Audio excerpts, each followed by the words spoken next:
Graphing basic rational functions. So for a rational function, the parent function is y equals 1 over x.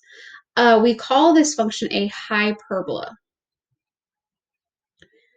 So kind of like a parabola, but not quite. So it's called a hyperbola, which is just some extra information. This is kind of what their graph looks like over here. There are two branches here, and they're in the bottom left quadrant and the top right quadrant for the parent function.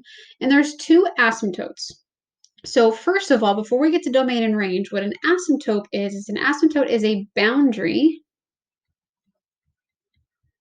that the function will approach, but it does not touch or cross. So these are represented with dashed lines. So there's a vertical asymptote at x equals 0, so along the y-axis, and there is a horizontal asymptote at y equals 0 along the x-axis. And what that comes from is that comes from the fact that we are not allowed to divide by 0. So if we try to plug in a 0 here, we would get 1 over 0, which we're not allowed to do. So since I can't divide by 0, that means my function here will never have an x value of 0. Well, if it doesn't have an x value of 0, it's not going to have a y value of 0 either, since the y depends on the x. And so there's the parent function asymptote. So the horizontal, since it's a horizontal line, it's always y equals. And the verticals are always x equals. And we use HA and VA to represent horizontal asymptote and vertical asymptote. So now that we know where there are boundaries, let's talk about domain and range. So the domain then, if I think about my x's, I know that this guy is going to go left forever. So negative infinity, that's fine. Well, I know that this guy gets as close to this axis as possible, but doesn't actually touch it. So I can have all of these values, I just can't have 0. And now let's look at the right little branch here. I know that this guy is going to go all the way to positive infinity. And this guy kind of acts like the bottom one. He's going to get as close to this y-axis as possible, but never actually touch it. So again, you have all of these values, but you're skipping 0. So what this means is, this basically means I can have every single value of x. I just can't have 0. So the easiest way to write this domain is actually in set builder notation.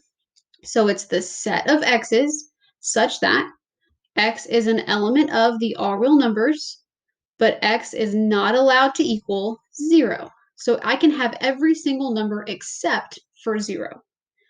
And range is extremely similar. Let me erase some of these little marks here. So range is extremely similar. If we think about bottom to top now instead of left to right. So on the bottom, this guy is going to go down towards negative infinity forever. This little branch, he gets close to this x-axis but doesn't touch it. So again, I have all of these values here. I just can't be equal to 0. This guy is going to move up forever. That's easy. This one is going to go down as far as he can until he gets close to this axis. So again, I can have all of these values. I just can't have 0. So domain and range are extremely similar for the parent function. So in set builder notation, we have the set of y's, because we're dealing with range, such that y is an element of the all real numbers, but again, y is not allowed to be equal to 0. We can have every number except for 0. Let's look at graphing a few of these. So graphing some basic rational functions. The first thing we were going to need to do when we graph is we need to rewrite it in this format here. So I'll talk about how to do that. Now, you can also use transformations to help you graph. So the vertical asymptote comes from finding which value will make the denominator equal to 0. So when you find a vertical asymptote, you're setting x minus h equal to 0 and solve for x.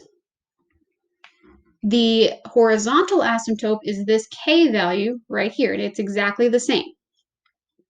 If a is negative, there's a reflection over the x-axis, kind of like our normal transformations.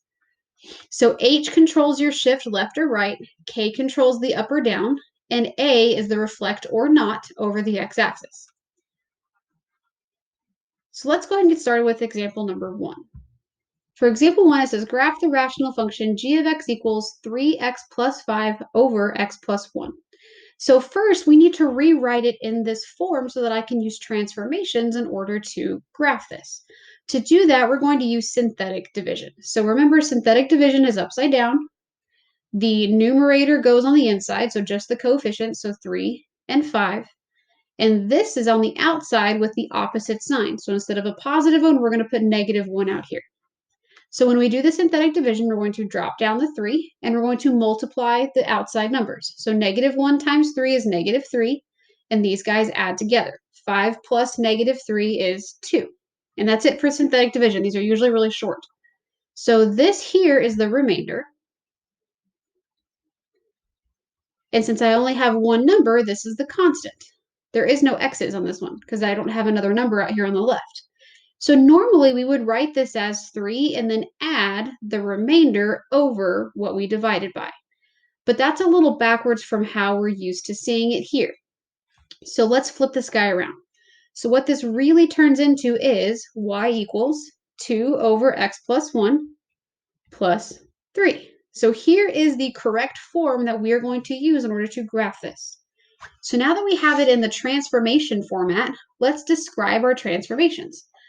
So I'm going to rewrite it down here at the bottom so that I can label some stuff. So I'm just going to rewrite it. 2 over x plus 1 plus 3. So first, let's see. This is supposed to be a. And since we know that a is positive, so I'll write down here. So a is positive. That means there's no reflection. So what that means is our graph will be in the normal quadrants as the parent function. So it's going to be down here and here. That's what our graph's going to look like. Then we see that there is an h here.